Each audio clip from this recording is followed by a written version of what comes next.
Mga kapuso, this morning atong makauban ang The Clash Season 4 Grand Champion, ang tubong Iligan City nga si Marian Osabel. Maayong buntag Marian ug welcome back dinhi sa At Home with GMA Regional TV. Kumusta na ang The Clash Season 4 Grand Champion? May buntag po diha, and thank you so much for having me here again. Yes, okay kaayo no, and malipayon kaayo ko and very inspired karon. Marian, garbog yud ka dili lang sa Iligan apan sa tibuok Mindanao.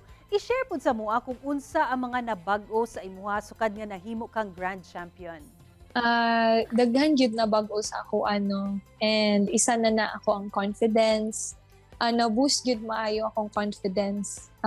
Na-testify jud na ako na kaya jud ay na ako makipagsabayan pod, and kana ever since na daog ko, grabe gyud ang ako ang confidence akong kaugalingon, and nanaghan pud ako mga supporters, and apil na pud no na nabago pud ang akong lifestyle, kay of course we have to be conscious na pud, for example sa diet, kasi we have to look presentable din sa TV. As of now, I think maora pud na. Usa gyud ka sa mga giatangan sa The Clash Season 4 tungod sa imong mga pasabog performances.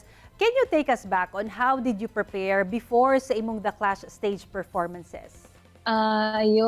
Weeks before no sa ako ang mga performances, nagatodo practice gid ko ana. Dira na ko mobirit ana, like tanan akong mga gusto i-atake sa song. And then siguro days before na sa ako ang performance, mag-relax na ko ana. Gusto ko i-prepare na pud ako ang self mentally, kay dili man gyud nato maiwasan no nga mag-overthink ta ana, naadira ang pressure, ang kanang makulbaan ta, usahay mag panic attack or ma-anxious kaayo ta kay wala ta kabalon sa may tabo pagkaugma. And gusto pud day before sa ako ang performance, dira na ko mag-meditate, like kanang gusto ko, prepared ko spiritually bitaw. And then I guess that's all. Kana ra pod. Okay, Marian, since naghisgot naman ta og throwback, let's talk about katong nagplano pa lang ka mag-audition sa The Clash. What motivated you and who inspired you to join The Clash Season 4? Una sa tanan, siguro, wait for the right timing. Kay, usahay, dili man gyud maiwasan na ka na apil ta og mga contest, no? Mapildit ta, ana.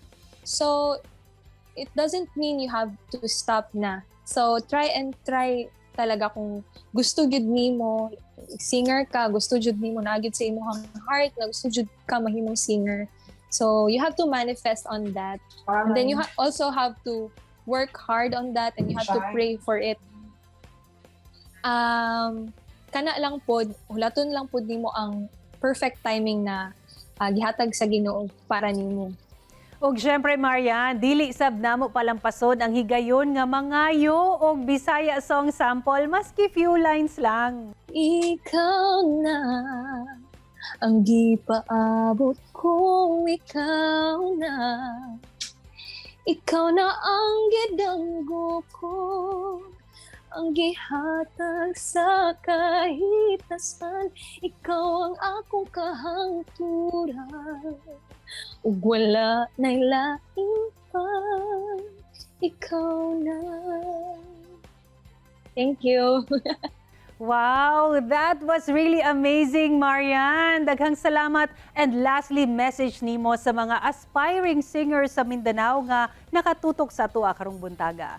Yes, sa tanan viewers nato karon no, especially sa mga aspiring singers nato dira. Grab the chances kung unsay mo abot na opportunity nga gihatag sa Ginoo para sa imuha. Grab it, kay dili na siya always no. And then ayun, try. Kung mapildi ka, it doesn't mean na stop na ka nga, dira na lang kataman. It's okay to be disappointed, yes. It's okay to be frustrated. I've been there also. And ang importante is mo padayon lang gid ka.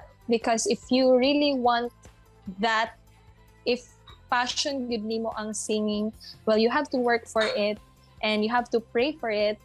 And sa bawat competition nga imuhang ma-join or ma-experience, daghan jud kag makatunan. So mao pud na isa pud na sa balo nimo and motivations for the next or bigger competitions ahead of you. Ayan, daghang salamat kaayo Marian sa pag-share ka namo sa imong talent and life lessons. Hinaut nga mas mulambo pa imong career and God bless sa imo. Mga kapuso, The Clash Season 4 Grand Champion, Marian Osabel. Thank you so much, Ma'am Sarah, for having me again here. And sa GMA Regional TV, thank you so much. Sa atong viewers, hello, thank you for sa katong mga nag-support sa ako. God bless us all. Kini ang At Home with GMA Regional TV.